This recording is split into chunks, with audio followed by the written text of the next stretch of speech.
ہی نہیں، ارباب محبت میں شامل انسان نہیں ہو سکتے۔ میں نے حدیث وطرہ کے ساتھ گزارش کروں گا کہ آج کے اس سلسلے میں مسرت موقع پر عظمت قرآن کے سلسلے میں حضرت مولانا محترم نے بصیرت و تقریر فرمائی۔ اب مولانا احسان اللہ صاحب کو اختیار ہے۔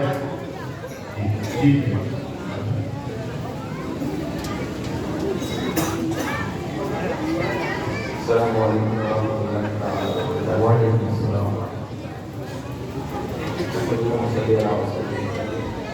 اما بعد فاعوذ باللہ من الشیطان الرجیم، بسم اللہ الرحمن الرحیم۔ اللہ تبارک و تعالیٰ واقیم الصلاۃ وآتِ الزکاۃ وارکعوا مع الراکعین۔ صدق اللہ العظیم وصدق رسولہ النبی الکریم ونحن علی ذلک من الشاہدین والحمد للہ رب العالمین۔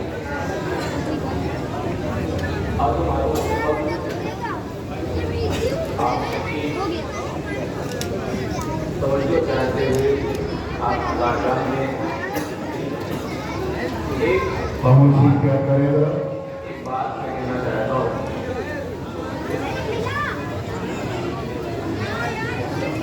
پیارے اسلامی بھائیوں،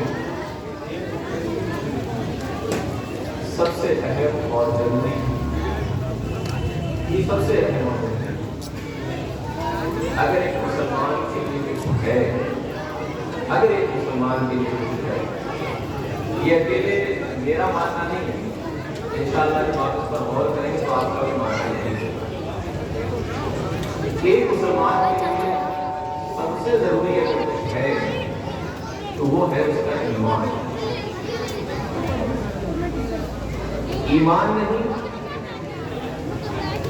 نماز ہے، روزہ رہے گا، نہ حج ہوگا، نہ زکوٰۃ ہوگی، نہ باقی معاملات ہوں گے، نہ مسجد میں یوں آنا ہوگا، نہ مسجد میں یوں سجاوٹ ہوگی، نہ تلاوت قرآن ہوگی، نہ تراویح ہوگی، نہ اختتام فاتحہ ہوگی، نہ ہم آپ اس طریقے سے اپنے سروں پر ٹوپی سجائیں گے۔ ایمان رہے گا تو سب کچھ ہوگا۔ اور میں اپنی پوری گفتگو کو دو سوال کے انداز میں آپ کے سامنے کرنا چاہتا ہوں۔ دیکھیے، میرا اپنا ماننا ہے، جو لوگ سیکھنے اور سکھانے کے ماحول سے جڑے ہوئے ہیں وہ سمجھتے ہیں کہ سننے سے کتنا یاد ہوتا ہے اور پوچھنے سے کتنا یاد ہوتا ہے۔ سوال کرنے پر انسان کو اس چیز کا موقع ملتا ہے کہ وہ اپنے آپ سے اس کا جواب تلاش کرنے کو کہتا ہے، اور سننے میں وہ صرف سن لیتا ہے، اور اس سننے میں جو بھی شامل ہوتی ہے اور بے توجہی بھی ہوتی ہے۔ وہ ایک کان سے سنتا ہے، کبھی دل میں گھر کر جاتی ہے، رہ جاتی ہے بات، کبھی نہیں توجہ دیتا ہے تو دوسرے کان سے نکل جاتا ہے۔ میں آپ سب سے گزارش کرتا ہوں، ایک مسلمان کے لیے سب سے اہم کیا چیز ہے؟ ایمان۔ اور ایمان ہے کیا؟ ایمان کیا ہے؟ ایک مسلمان کے لیے بنیادی شرائط، بنیادی عقائد، بنیادی چیزیں ایک مسلمان کے لیے اس کو کہا گیا ہے کہ اسلام کی بنیاد 5 چیزیں پر ہے۔ وہ 5 چیزیں میں آپ سے سوال کرتا ہوں، 5 چیزیں ہے کیا؟ آپ اسے جانتے ہیں؟ اگر جانتے ہیں بہت اچھی بات ہے، اگر نہیں جانتے تو یہیں پر آپ سمجھ لیں کہ آپ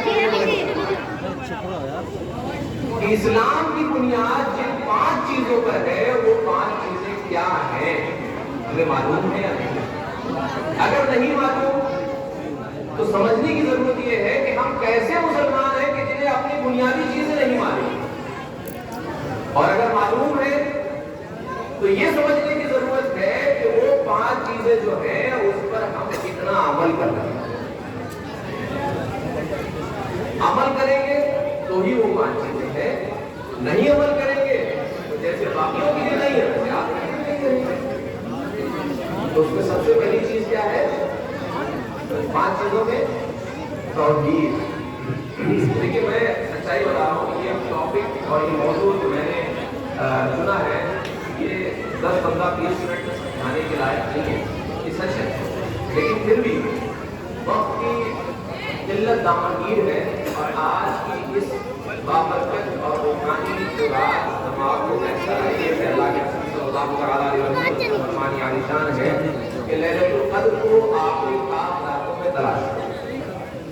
اور زیادہ امکان یہ ہے ہندوستان اور پاکستان کے علماء کرام نے اس بات پر متفقانہ فیصلہ لیا ہے کہ یہ 27ویں شب ہوا ہے، لیکن میرا ماننا یہ ہے کہ حضور نے جب فرما دیا کہ انہیں راتوں میں تلاش کرو، جب اللہ کے رسول صلی اللہ علیہ وسلم نے اس کو 27ویں شب کے لیے خاص نہیں رکھا تو ہم آپ بھی اس کو خاص نہیں کر سکتے۔